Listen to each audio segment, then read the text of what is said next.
I needed people to test Caridin's traps. There's no way to break through except by trial and error. They were all mine, pledged to be my house, and they didn't want to help. They tried to leave me, even my Hespeth. But even she couldn't understand that when you reach for greatness, there are sacrifices, as many sacrifices as are needed.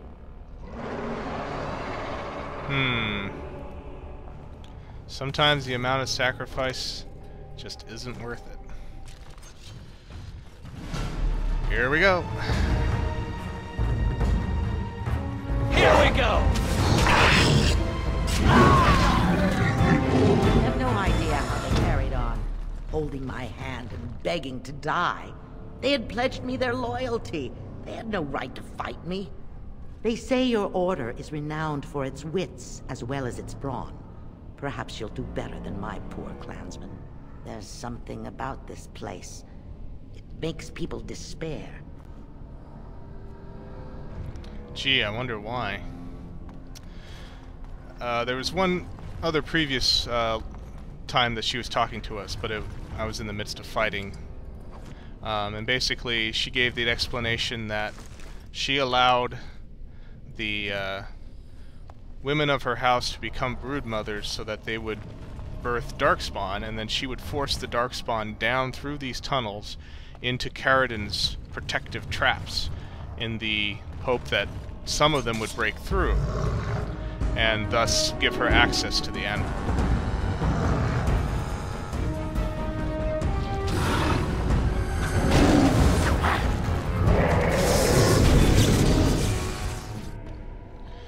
So, having fought through the Darkspawn Gauntlet, the next test is actually one of Caridin's traps, which is basically a gas-filled room filled with golems.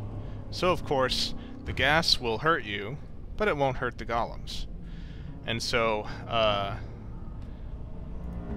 my strategy is to always get my rogue in the party to run around and disable the traps, or disable the gas, while the rest fight the golems. Watch that.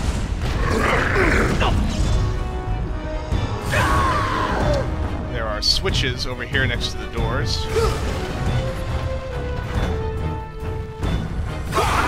And if you close them all, the gas turns off.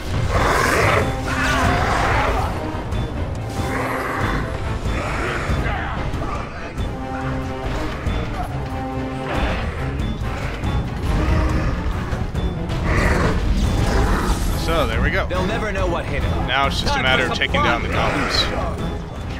They'll never know what hit him. Alright, golems dispatched. Now you may notice that actually our friend Shale here is also a golem, but he's not quite as big as these golems here. On it. There is a story reason given for that, which hopefully back at camp we'll get him to talk about. But the real reason that he's smaller was because the game developers realized that if he was what they intended originally, which was to be a full-sized golem, he wouldn't be able to fit through doors. Which would be kind of important if you're trying to explore around these dwarven areas here under the ground. So they made him a travel-sized golem, I guess you would call him. Okay, the second barrier has been breached.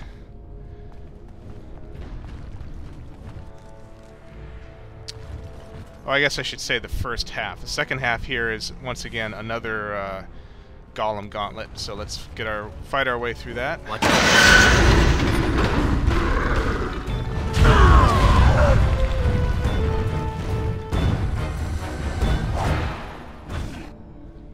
Alright, the second half of the golem barriers has been successfully passed. So now we head into the third and final challenge. Thus, autosave. And here it is.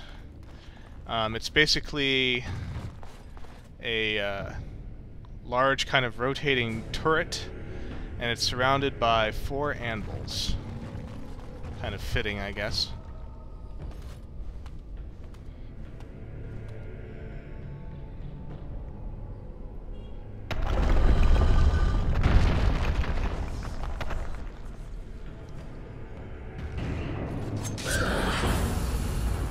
Now this one took me a while to figure out exactly how to defeat it. But once you figure it out, it's pretty automatic. What you have to do is you have to defeat these spirits here. And then for every spirit that falls, you'll see, it'll activate an anvil.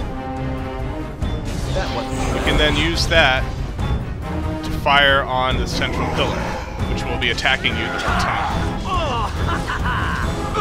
Every face of the pillar requires 2 hits in order to completely destroy. And so you're going to need to fire off 8 anvils in order to defeat the central pillar as quickly as possible. A little frantic. I hope I don't get. So I'm going to take care of this final challenge. I'll see you when I'm triumphant. Not bad at all.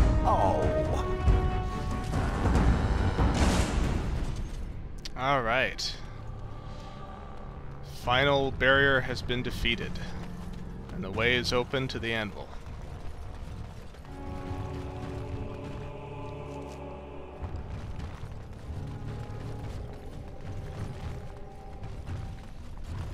Whoa, big room in here.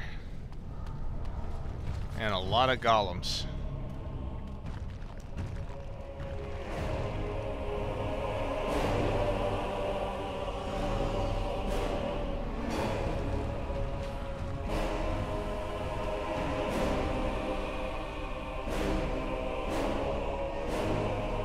My name is Caridin. Once, longer ago than I cared to think, I was a paragon to the dwarves of Orzammar. Caridin, the Paragon Smith, alive? Ah, there is a voice I recognize. Shale of the House of Kadash, step forward. You know my name. Is it you that forged me then? Is it you that gave me my name? Have you forgotten then? Ah, it has been so long. I made you into the golem you are now, Shale. But before that you were a dwarf, just as I was. The finest warrior to serve King Valtor, and the only woman to volunteer. The only woman? A dwarf? I laid you on the anvil of the void, here in this very room, and put you into the form you now possess. The anvil of the void. That is what we seek. If you seek the anvil, then you must care about my story, or be doomed to relive it. I'm still surprised that Shale is female. Who would have thought? And once a dwarf. You made the anvil, I take it. Though I made many things in my time, I rose to fame and earned my status based on a single item. The Anvil of the Void. It allowed me to forge a man of steel or stone, as flexible and clever as any soldier. As an army, they were invincible, but I told no one the cost. No mere smith, however skilled, has the power to create life. To make my golems live, I had to take their lives from elsewhere. A dire shortcut. Was it worth it? So said my king. I had only intended to use volunteers, but he was not satisfied, and soon a river of blood flowed out of this place. Finally, it was too much. I refused, and so Valtor had me put on the anvil next.